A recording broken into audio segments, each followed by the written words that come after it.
Let's get it started in here. Let's get it started and all. Yeah, let's go. Super fast tortoise in the show, drinking coffee, wishing you all well, because life is swell. Super fast tortoise.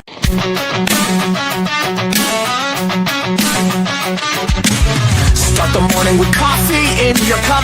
Time to hang out with friends and chat it up. Bring a smile and good luck. Hit that like button and let's chat it up. Good times start with us, you and me. Good morning, everybody. Good morning, welcome to the morning coffee show. Let's talk from in the shell and share good vibes and good times. Friends and trends have been the senses. Let's get a bit senseless. Welcome to the morning coffee show, where we bring good vibes and good times. Welcome to the morning coffee show with Super Fast Tortoise. Welcome to the morning coffee show, where we have the flow. Hey, everybody. Going crazy from head to toe. Hey, good morning. Good morning. It is Wednesday. Woo-hoo-hoo. We're creeping up closer to Thanksgiving, my friends. It's time to give thanks for all the magic that we love. I don't know if that's really the case, but as long as you love magic, we're here. We're here. We got Lone Wolf. How you doing, Lone Wolf? I'm doing all right. How about you? Doing pretty good. Pretty good. It looks like it's just us two today. Hillbilly must have not been able to make it back in time to hang out with us. Oh, that's rough. It's rough. But hey, we did it. We're live. We're live. Live from the United States of America. You are watching the Morning Coffee Show in the Show with Super Fast Tortoise and Lone Wolf. Hey. Yep. I hope you guys got your coffee. Yeah. So yesterday I posted up a video, or I did a live of this sweet mail day opening. Got some pretty cool cards. Got a Jackal Hops, and my brain's trying to figure out what kind of deck I should put it in. I got an Armageddon somewhere I could put it in with. I just need to find the Armageddon. Oh, my lord. Means you need to build a land destruction deck. The land destruction. Yeah, I noticed. I didn't highlight it, but in this pack of cards you sent me, there's several cards that destroy lands. Yep, I made sure to include those. Like Icefall. Oh, I'm seriously considering putting Back for More in a deck. I don't know if I asked for that card or if that was one of the surprise cards you sent me. I surprised that one because I wasn't sure, but I knew you like recursion. Yeah, I love recursion. That's right. In my installation, you gave me a foiling Staggering Insight. Now, I honestly don't know if I have a deck for Staggering Insight, but I love the foiling of it. It is very, very. Yeah, that's what I thought. The art and everything on it was pretty cool. Right. Then you sent some really cool stuff. Like Rayav Mastersmith, I do have like a very cool version of that card, like the special treatment. But always a good card. But Reclamation Sage Foil, love it. I love it. That's another one. The foil art on that just looks crazy. And you sent me dragons. Dragons. I couldn't remember if you said you had any of the omens, but I was like, if you do, you do. You don't, you don't. I gave you the set. You did. I probably do have a lot of them, but it's still cool to have them. Because I opened a whole box of Tarkir Dragonstorm. Right. Then you sent me a Bantu's Monument. Ooh, I have a deck that could possibly go in. That's more black. Anything that reduces the cost of your spells, I love those kind of cards. Right. But yeah. And I noticed you sent a turtle formation. Yep. I had to do that for the memes. That's right. That's right. And ironically, I do have this exact copy of a card already, but I'm going to put this in my collection of turtles. Oh, there you go. Yeah. They sent me a bunch of vampires. But the one thing I'm glad I got from you that HILLBILLY didn't was Soren Markov. Yep. Soren Markov. I could never find a spot for that card, so all it was doing was sitting. Mhm. Then the two top cards of the poll are these classic reserve list cards, Jackal Hops and Catastrophe. Yeah, Catastrophe. So good. Well, with them being ward wipes, I know you'd have been all in on those. Oh, I'm always in on board wipes. On board wipes indeed. So thank you for the cards. I really appreciate them. That was a good trade. I Same for love you. it. You know I appreciated it. Ah. Hillbilly says, "What's up?" He's like, "I'm waiting to go home." He says, "Y'all just evil." That's right. We're all just evil. But anyways, my friends, yeah, that was awesome.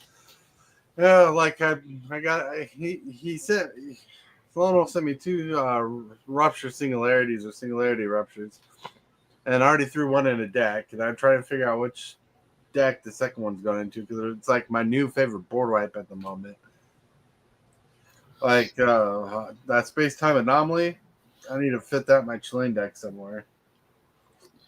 Do you have ways to get? No, the only issue is, do you have ways to gain life in your 2-lane deck? I don't know. I don't think so. But that's the one thing with that card is if you don't have a decent amount of life, at least like 15, 20 life, that card really does not do much. Well, you say that. Target player mills cards equal to your life total. But Chilean will have a way to constantly get this back. Like if I can take infinite turns, I can infinitely mill. I guess that is true. If you can dodge a wrench, you can dodge a ball. That's funny. Yeah. So I need to figure that out. So cool. So cool, everybody. But with that, we need to start moving on.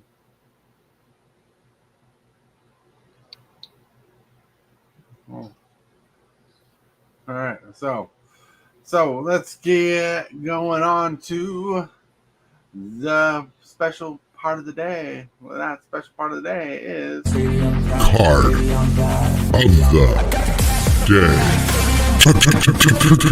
day. Ooh, card of the day. Ooh, double trouble. Toil and trouble. Something. Words. Rhymes. 4 generic and a red mana for an instant. You can double the power of each creature you control until in turn. This is a fun card. I like this card. It's a good sneaky card for combat. If you're attacking small and wide, you can double the damage that goes through. That's awesome. I think it's a pretty solid card. I thought it would be a sorcery. Mm-hmm. That would have made it a little bit worse. Mm-hmm. But it's instant, so it's pretty good. You got Gwen Stacy, Spider Woman girl name. I can't remember her name. Gwen Stacy is one of the name. And you got Miles Morales. They're going at it together. Double trouble. Yeah. Worst case scenario with this card is if you need to block some creatures, you can hold this off and use it for defense. Oh yeah, for sure. Hold it off for some defense. Go crazy. Go nuts. Go nuts for donuts. Like, this is a combat trick for red, and you don't get a lot of combat tricks in red. You get a lot of straight damage, and this is kind of straight damage, but this is definitely messes with combat math. Because if you have a 1/1 that's attacking, someone blocks with a 2/2, then all of a sudden your 1/1's a 2/2, and they're trading. You're changing the game. You're changing the combat math and the strategies. What they always say, math is for blockers. That's right. I have a sticker somewhere that says that I got from Card Kingdom. Yeah. All right, let's move on to the picture of the day. Picture of the day is designed a junk token. Oh, that's neat. Yeah. Out of all the tokens, I had to find a way to fit in a dog for Hillbilly because Hillbilly's a dog guy, a dog person. I was trying to get it was hard to get a Hillbilly that was kind of skinny because Hillbilly's kind of skinny, even though he got the beer belly. Holding a computer component, and then getting the dog in there just right. That was tough, getting it all together. Like, I don't even know what's on this dude's hand over here, but it looks cool. But Hillbilly loves dogs, so I wanted to get a token with him with a dog. Or with a Hillbilly with a dog. And it kind of looks like his dog that he has right now. Yeah. Mm-hmm. It's pretty chill. So Hillbilly is going to get hooked up with tokens this Christmas season.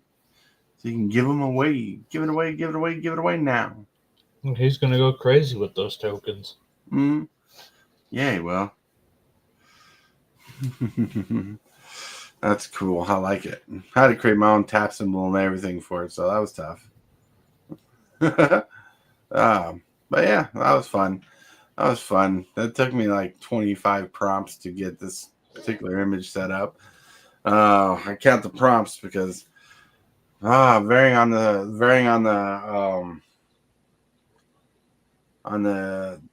not the programs, but you got two different styles that you try to mix. I guess I can call them styles. The styles that you mix. You got a style that's the main base, and you got the style that's a secondary base, and it tries to put them together.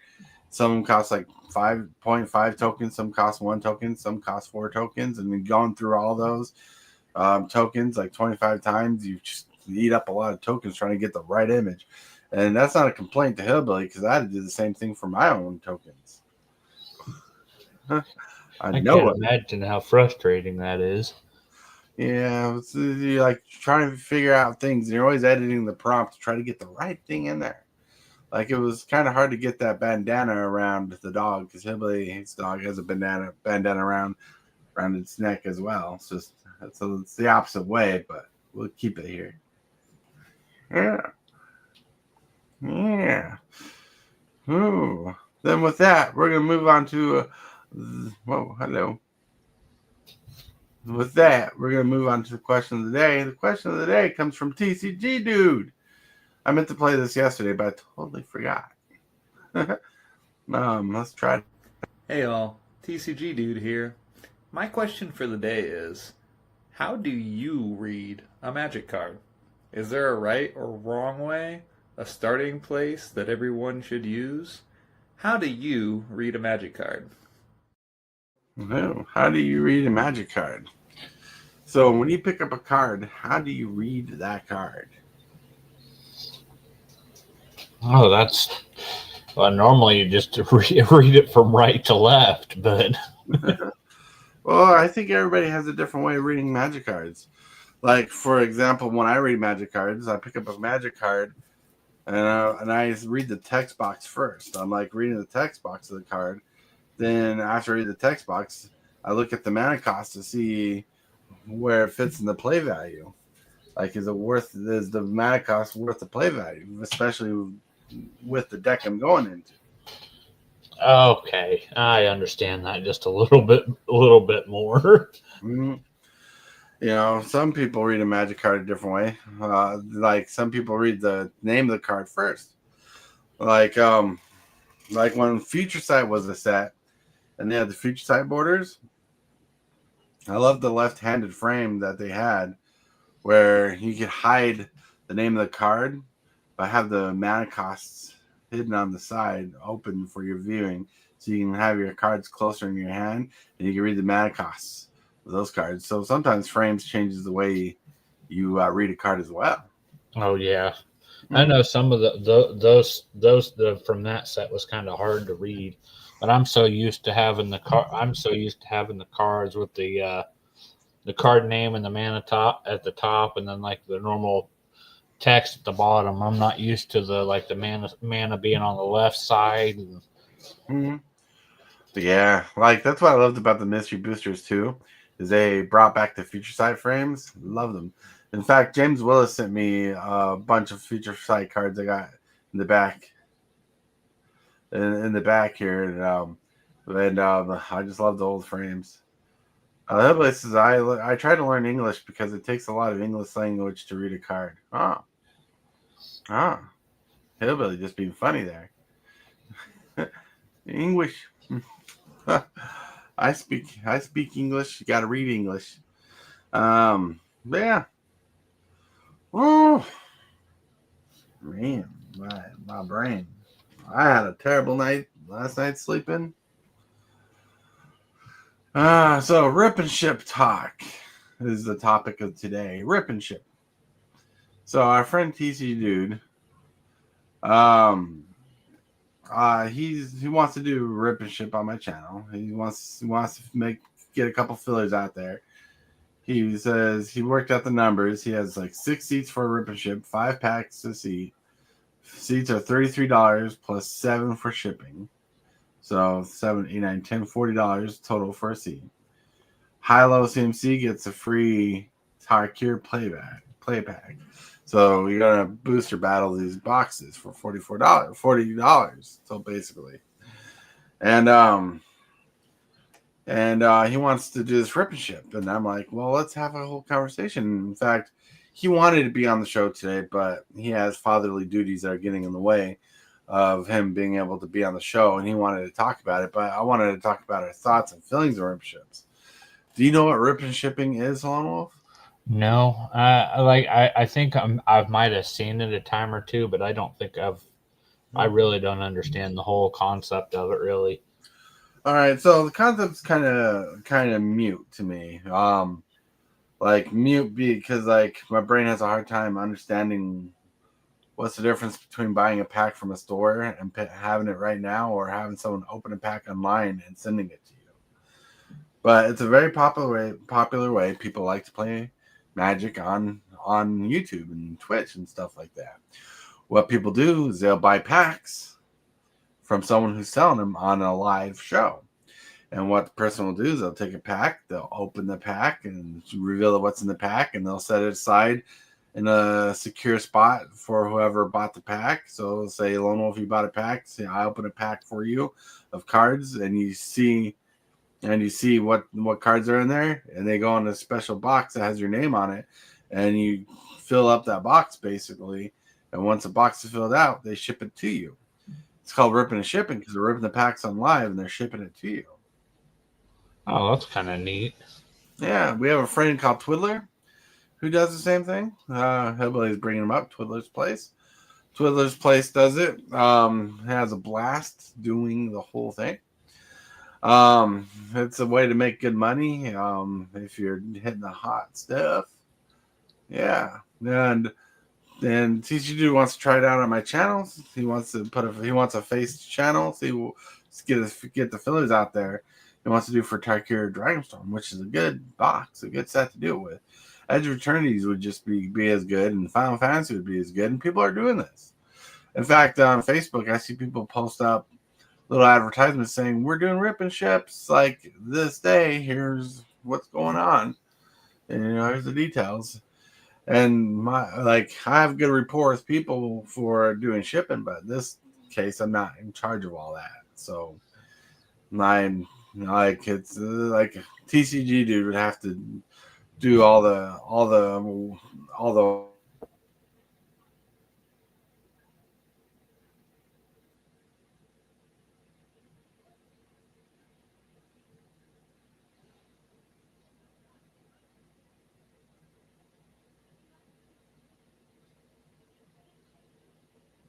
I think you froze up there, Tortoise.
Sorry, everyone. We're having some technical difficulties at the moment.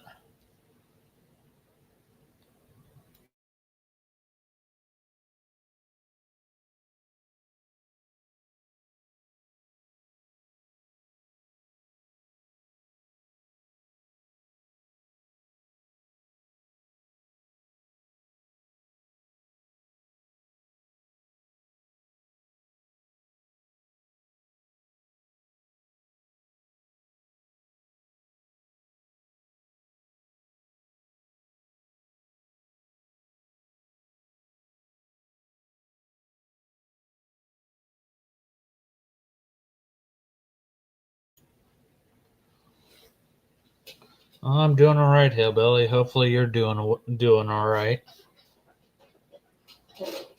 There we go. Hello, TCG dude. My internet just womped out for no reason. I don't know what happened. Like, all right. So, anyways, pardon the interruption there. Lone Wolf was doing his best. I heard him talking to chat. Appreciate that. TCG hopped in. He's chilling. When he's ready, he'll be on talking. So we're talking about the Rippership community, and I think the Rippership community is interesting. Like, I love seeing cards being opened. I've actually won cards off of Rippershippers. Like, one of my favorite tracks is that I had to trade off to get a card from Edge of Eternities or Tarkir Dragonstorm. That's pretty good. Hola, good morning, fellas. Sorry for the delay there. Did you have technical difficulties or something? Yeah, internet womped out for a bit. It said worked out on the chat for some reason, but womped out. Like, it just stopped all around the house. Oh, wow. Yeah. Well, that is the cool thing about StreamYard is that it'll keep the thing hosted for several minutes while you reconnect. Mm-hmm. So we're talking about the Rippership, and we're trying to garner what people may want from the Rippership, and not may want, but like want to understand, want to learn, because Rippershipping on my channel would be definitely new. It'd have to be something we plan out and advertise. You know? Well, yeah, putting some feelers out there is definitely necessary. Yeah. So, as you guys know, Avatar: The Last Airbender pre-released last Friday, and it'll be retail released this Friday. My LGS does offer pre-order for pickup on pre-release day. So folks, they got a collector box pre-order and play booster boxes. They were able to pick those up last Friday. Yeah. And for fair price, honestly, if we just do a quick jot over to the old Amazon, last I checked, they were somewhere around the 200 price range, which is kind of crazy. Oh yeah. Well, it might drop down a little when the set comes out, but we'll see. Oh yeah, of course. There's always a lot of hype around release, but it's funny that even the same thing happened with Final Fantasy. Like, it rocketed up to like 250, and then it dwindled down to this little holiday dump of like 175, and then it's creeping back up. So yeah, so you're looking at it about 174 on Amazon here. And I picked it up it's not bad, but I mean, well, it's funny how we're conditioned to say that now, because before it would have been, oh my gosh, that's $73 over what a Magic box should be. Well, for IPs that are different, I expect to be a little more expensive. The universes beyond upcharge, the UBUP. Straight up. Bob, hello. This is, I believe, Final Fantasy had a reprint wave. This is why the price dropped. Right. As is such, and it's making it more accessible for folks. So I'm actually really happy to see that price drop. Yeah, it'll inevitably go back up. Just give it a couple of years. Yeah, but in the standard meta, we like to see the cards, and Avatar is such a good set right now. So, like, it's a good set. It's playable. It's draftable. like Spider-Man had some good cards in it, but wasn't well thought out. It wasn't well playable. Like that draft 2 pick 2 thing was weird that they did for it, but people enjoyed it. But like this, like when you look at the set, you realize it's not as draft easy as a regular set. I think that Avatar does look more draft easy and playable as a set, and looks fuller, feels complete compared to Spider-Man. So yeah, it'll probably hold a good price tag for a bit.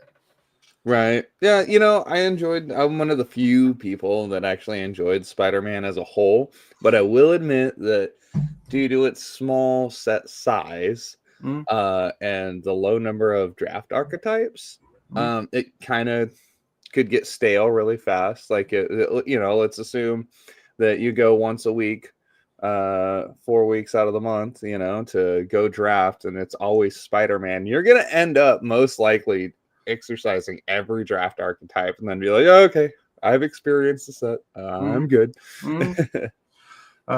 Game Ups, I think there are a couple Final Fantasy reprint waves planned, but that has come at the expense of other sets like Take Care, Bloombrow, etc. Yeah, if that's the case, if they're replacing the reprints for that and over those, that's rough. Because I think the standard sets need some more love. I think Foundations needs more love. I haven't seen Foundations in stores at all for a while. Yeah, traditional box stores have been gobbled up with Foundations, but Best Buy will carry it though. They have switched a lot of their MTG options to in-store only for pickup, so you can't just like buy them out online. But you will see Foundations bundles, and I actually got some Foundation Jumpstart from there fairly recently. Which is, it's there, but not the experience that everyone wants, I guess. I don't know. And that's the cool thing about Magic is that you don't have to engage with it in any certain way, right? Right. Kind of do as you choose. The way you want to. Yeah. Speaking of engaging with the box break, yeah, so I didn't whip up an infographic for it yet, but I was crunching numbers and pardon me. So if I'm pricing the packs at $6.50 instead of $7, which is what they are traditionally at the store, right? It comes to about $32, $32.50. So I just round up 33, and then the shipping. I'm just gonna go ahead and do a flat 7. That way, an entry into the battle is just a flat 40. Right. Because I'm not gonna nickel and dime over $2. Like, yeah, I'm taking a $2 hit on shipping because it costs $9. I don't know. You shipped stuff recently, so you know that the post office has increased the prices of shipping, which is very crazy. True. I sent tokens off, and it cost me about $10, $12 a pack. Yeah, that's what I'm saying, bro. And I'm all the way in Alaska, so like they'll try to upcharge me if they can. Right. But anywho's, yeah, so it's a sealed play booster box. Got it from my LGS. It's sourced from a trustworthy source. And yeah, I have no like desire to super rush this event, like we'll just kind of take it as it comes. Like today's the 19th. I'm not going to be like, if it doesn't fill by the 30th, then it's off. Right. Right. Like I'm going to give it a couple weeks here because it's going to be, like you said, the first rip and ship on the channel. And yeah, man, I personally, like, if we're talking about the morals of it, or like, if that's something that you want on your channel, I think a good lens to view it through is rip and ships are able to provide access to Magic to folks that otherwise may not have it or easily have it. Like, I think you've mentioned that your LGS Tortoise is like at least 45 minutes or an hour away. It used to be. We have one that's like 5 minutes away now. Oh, well, good. Okay. Well, assuming that you didn't have the new LGS, it would, be a hassle, right? Assuming you don't drive, like there's a lot of Magic players that either don't drive because they choose not to, because they can't, not old enough, or whatever the reason may be.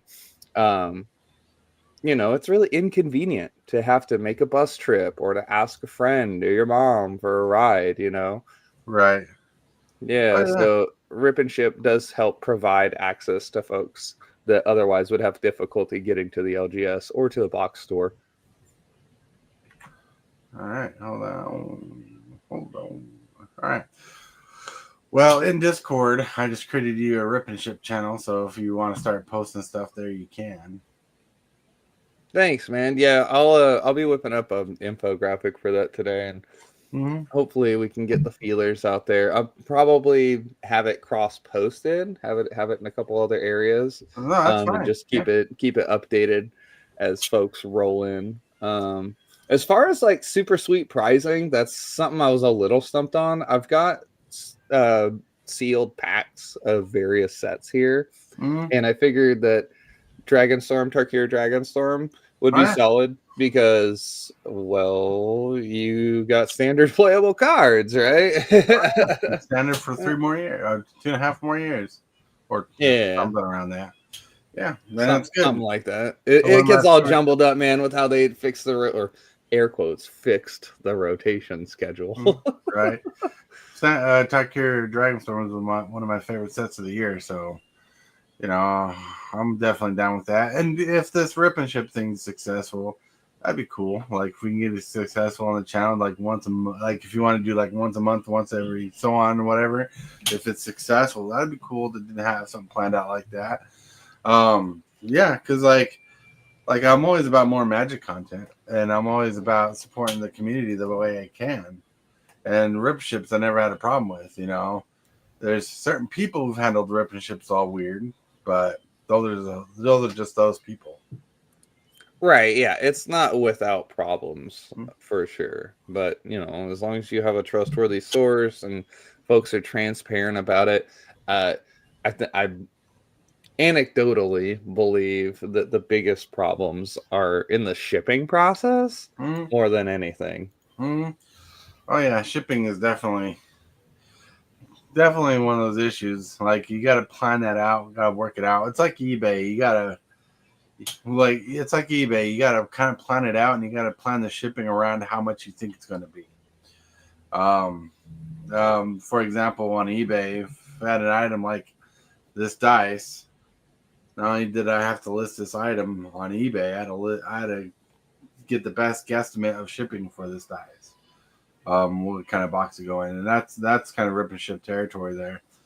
And paying shipping on Rip and Ships is not one of those unique things. It's something that happens a lot. People pay the shipping on the Rip and Ships a lot, especially when people get bulk Rip and Ships. You know, like on Twiller's place, he'll let people get a box like this big and fill it up and ship it for a cheaper price, and it would be just constantly send out little packages. You know, for sure. Yeah, there's systems to it, and you know, once you patent down the numbers, then it's just a matter of filling seats, really. Oh yeah, and also would be a good way to get rid of some of those cards later on that you have in your store that are just not pushing, but they're good cards anyways. You know, you can like filter them out and like divvy some of those different cards that just sit there forever and hand them out as prizes and push them out. You know, that was something I was looking to explore. So funny thing about my TCG player shop, I actually had to turn off the inventory. I've got over 2,000 cards in there, but I had to turn off the inventory currently because my printer is down. I fulfilled 2 orders by hand, and I was like, yeah, no, I'm not going to risk my 100% ratio here with somebody getting picky because I didn't print their order. So right. Yeah, and it's stupid because like I've had this printer for a couple years. I've replaced the ink cartridge once, and it's fine. It was fine after that, but it's been giving me some error codes, and like the first one was like a printer head dirty or damaged, and it just turned out some flipping dog hair got in it. You know, they have thermal printers good for labels. They are. That's honestly going to be one of the next upgrades that dude gets is a thermal printer. Maybe for Christmas, fingers crossed. Yeah, but otherwise, I'm probably just gonna end up replacing this thing. It's about like $40 or $50 over at the store. And assuming that I can get this one fixed, then I'd have two. Ooh, we got someone in chat. Tibalts Apprentice. Hey, my friends, how's it going? Doing pretty good. I sent you a link to join the show, and you're like, no. I enjoyed your little talk video. It was different from what I was trying to explain to you, but you took it a direction that was uniquely yours. That was pretty cool. But we're talking about rip ships. How do you chat feel about ripping ships? Like, would you guys invest in that? Would that be something you'd be intrigued to learn more about? Would it be something to dip your toes in? Because I think it's an exciting thing. I mean, I'm used to doing the auctions, but auctions are different. And yeah. If I was trying to flip singles and we did an auction, that'd be something that I'm willing to try. But I think the straightforwardness of the rip and ship of these are how many packs you get, this is how much the entry is, and then this is how much the shipping is. It's kind of like, okay, well, I'm ready to go in or not. Because auctions, it'd be like, okay, we're starting this card at $16. And then it gets bid up to like 35 or 40, which is great for whoever's selling it, right? But if the would-be customer is low-key hoping to get that card for cheap, that can lead to a little disappointment. But it's the nature of an auction. So. Right. Yeah. Like learning how to do the auction. Like when you have a timer, you have to set it aside so people can't snipe everything from everybody, because some people's feeds are faster than the others. Yeah. Yeah, no, you're absolutely right. Those milliseconds make a difference sometimes. And yeah, I think you're speaking from some experience there, seeing as though you did an auction on your channels last year. Yeah, 2 years. We did an auction 2 years in a row. Thanks to James Willis, we were able to get play mats and deck boxes for a lot of people. Then the next year we did those mugs. Oh, yeah. Yeah, who me? Because didn't you get a mug? I do. It's actually sitting safely and securely in a box over here. I haven't recorded anything yet. Well, we'll get one piece. That's good. Right. He's like, that's what I was trying to say. Yeah, like chat. Would you be interested in like trying doing a rip and ship? That's a fun way to cure cards, and it's a fun way to support the community. Yeah. Like, one thing, a little chat and chillish. I started picking up last night because I'm trying to bring home my skills. I started picking up drawing again. Oh, nice. That's always a good outlet.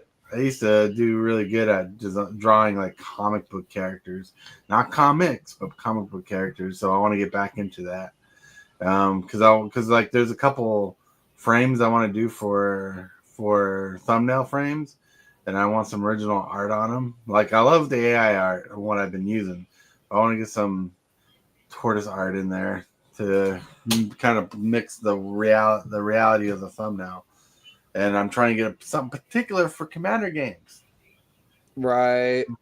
Yeah, that's probably a topic that you could have a whole episode on, is AI thumbnails and the use of it. And like I'm on the side of pardon me, hold on one second.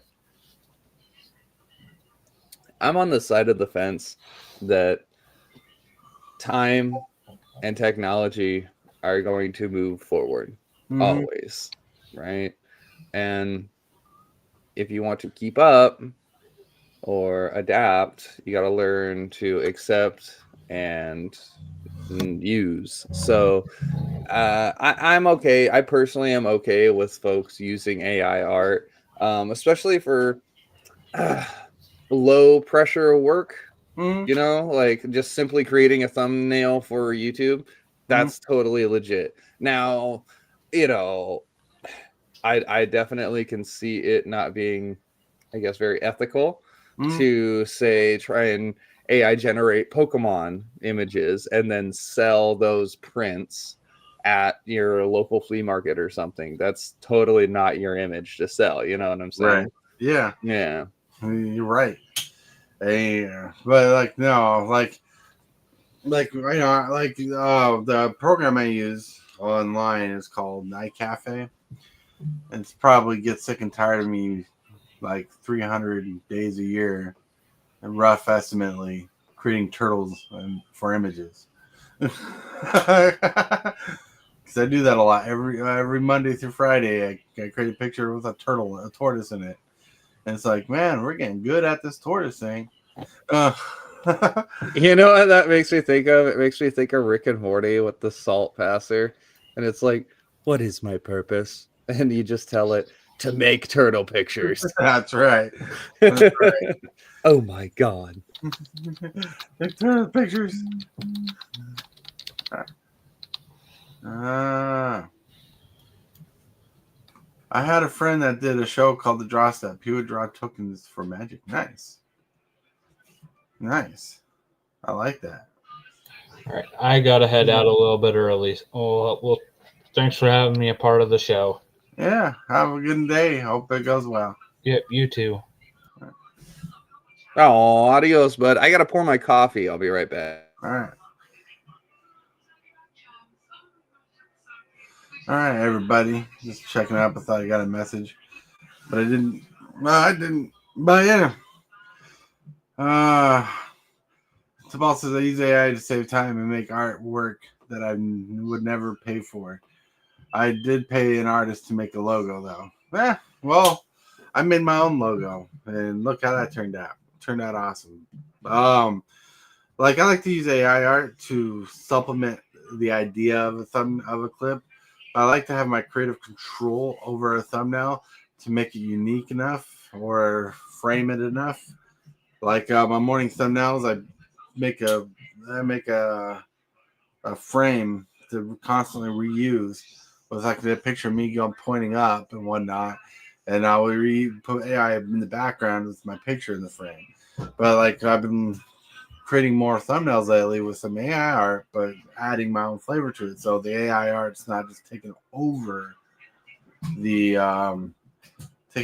thumbnail. But one thing I've learned from watching videos is people are making thumbnails out of AI with professional tools, and they're not complaining about AI ruining their videos, but they're using AI to use their videos. And some guy last night on a podcast video I was watching said use AI if you can, because your opponents are basically going to be using it against you right there. Oh yeah, 100%. Like I definitely appreciate art and artists being original, and I can 100% get behind them protecting their art and the intellectual property of that, the idea of it, right? Mm-hmm. But at a certain point, you know, some line or gray area is reached, right? Because folks can make knockoffs of things and sell them just fine. You know, how many t-shirts have you seen with just word logos of a phrase that you heard people just start saying, but then nobody actually owns it? You never heard somebody, Joe Rogan, say the phrase. You didn't hear it from a kid come home from high school and be like, oh my gosh, they said, like, it's just there. You know what I'm saying? It just showed up one day. Tamal said it's cool making your own, but I hate to see so much hate about AI. Well, see, you know what I think a lot of people hate AI for? Like, people say they're afraid of taking jobs, which I can understand. People charge a lot for for their work, and their time and effort's worth it most times. Not all times, because there's people out there to scam you. We heard about people with Fiverr or whatever it was, that people sometimes get scammed on that program or that website. But what I think a lot of people have an issue with AI art is it equals the money gap filled. The poor people can make better thumbnails nowadays, and they compete with rich people thumbnail who can pay to afford all the cool graphics and stuff. Because some people, like I know for a fact, like bigger channels will pay for certain graphics to use. They'll pay photographers to take certain images of good thumbnails. They'll pay someone else to make the thumbnails, you know, and do really good quality. And AI is basically doing that for free or lower price. Yeah, so you know what I have to say to the virtue signalers out there against AI? Hmm? Where's your support for scribes? Right? Scribes. No, I'm serious, man. Scribing used to be a legitimate, honorable practice that folks were able to do commonly, uncommonly, in private, in public, in a way to preserve history or just to, journal or whatever, right? Or transcribe already existing books. But no, I have read zero Twitter threads about scribes, but nobody is virtue signaling for them. They're done and gone, bro, because the printing press, and the internet, like this time and technology moves forward. And if you want to hold yourself back, fine, but you don't have to make other people do it because you're standing on some hill. Right. Tibalts says, but a lot of people that bitch about AI don't make art. Well, like people are willing to learn, especially if it's free and something they want. If it's free, it could be worth it if it works out well. And the scariest thing about AI is how fast it's progressed. Now, the only AI I use is imagery right now. I used to do this AI voice thing, but they started charging for it, and it wasn't worth paying that much for the same thing. And I don't pay for the AI art thing I use right now. But the AI art thing I use right now is really good at what it does, and it does it fast. And the AI is advancing so fast. It's one of the most highly advanced technologies that's advanced so quick in historic rates. From little robots. Oh, Michael Matt Saxton. What? How's it going? Let's get that echo out of here. It's going all right, bro. Yeah, speaking of AI and stuff, I saw a video yesterday talking about how there is a new AI country single that has reached #1 in digital sales, country digital sales, an AI song called Walk My Walk. Oh, I actually saw something about that on Facebook. And I'm like, go figure. Crazy. It is. What's up, man? How you doing today, Saxon? I'm doing okay, and I didn't even plan on joining, clearly, and I joined at the last possible minute, but like my fingers and my brain can't keep up with typing that fast. And I'm not sure that I have anything constructive to even add to the conversation. but like I said, I hate to see the hate that AI. I understand their complaints, and what I was trying to say was I remember feeling the same way watching Disney movies when, for example, like Beauty and the Beast, because I watch all those anyhow.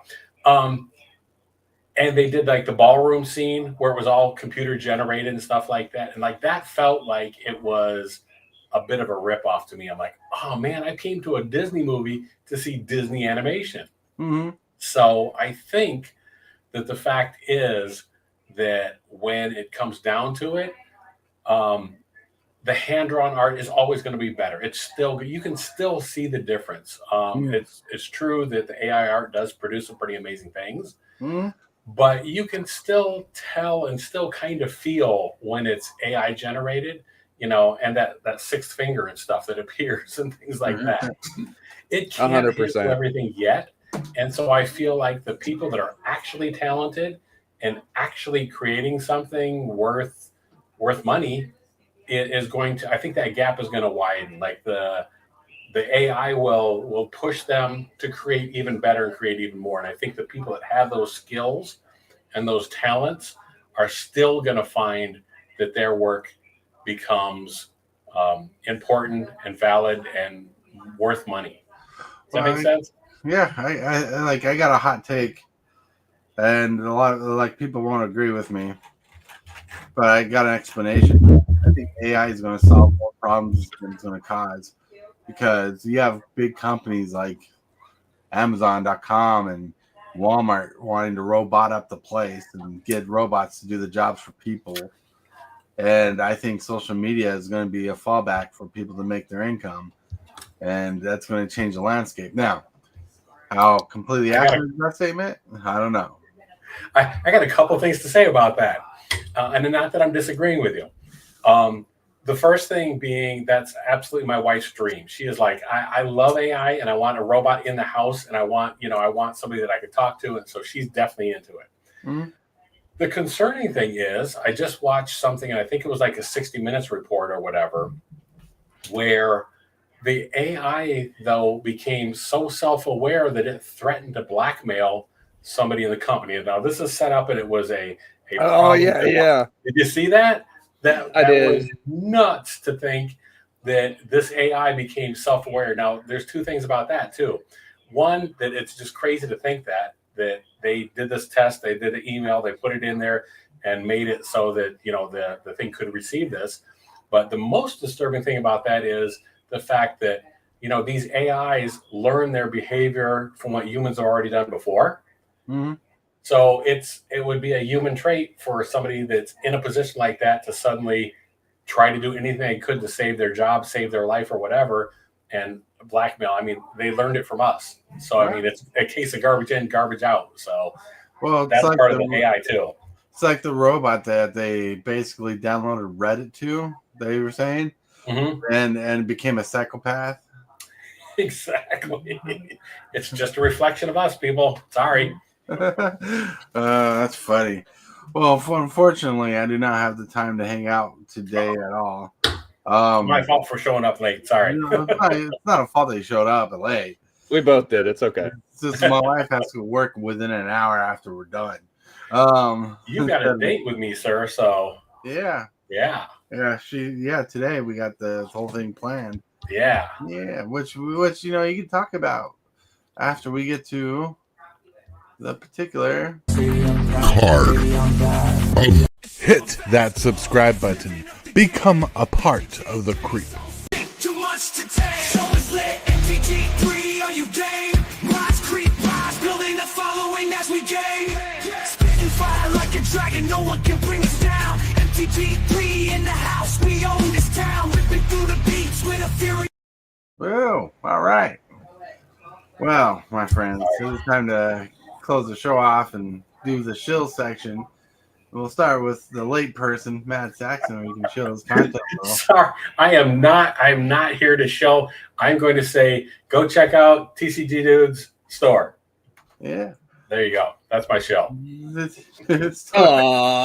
the friendly gas stations across the street, man. That's right. If I'm out of soda, they're gonna go to your place for it.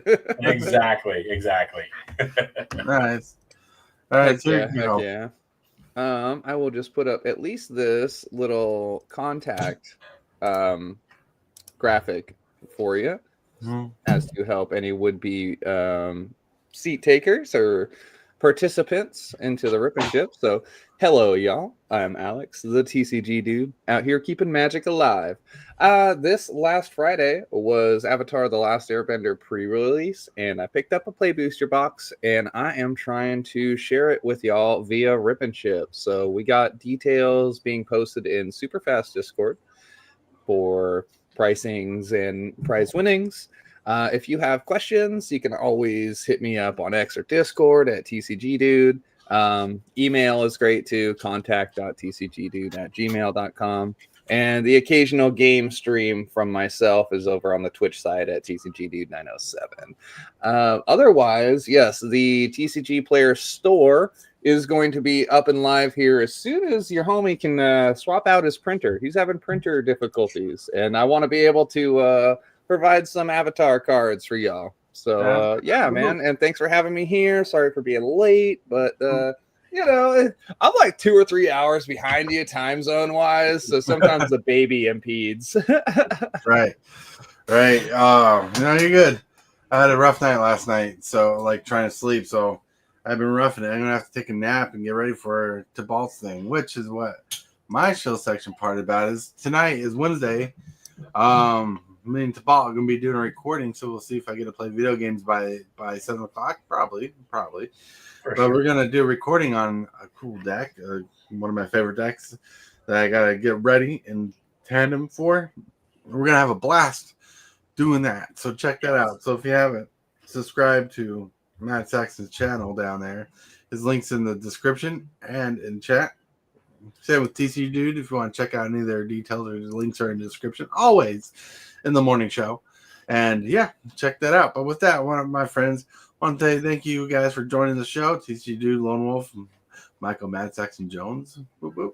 I want to thank everybody in chat who's popped in, said hello. Everybody's still watching you rock and roll. I want to remind you that you're loved, that someone's thinking about you. And if you can, say and or do something positive for someone else today, because you might be the change they need today. And with that, I want to thank you channel members for growing the channel. Thank you channel subscribers for growing the channel. And my friends, let's get to that end scene stuff. I want to thank you, channel members of the channel, for supporting this creep the way you do. You are awesome. And you subscribers, everybody that subscribes, you're doing amazing too.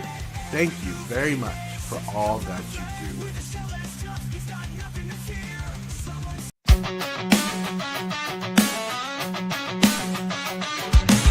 Start the morning with coffee in your cup. Time to hang out with friends and chat it up. Bring a smile and good luck. Hit that like button and let's chat it up. Good times start with us, you and me. Good morning, welcome to the morning.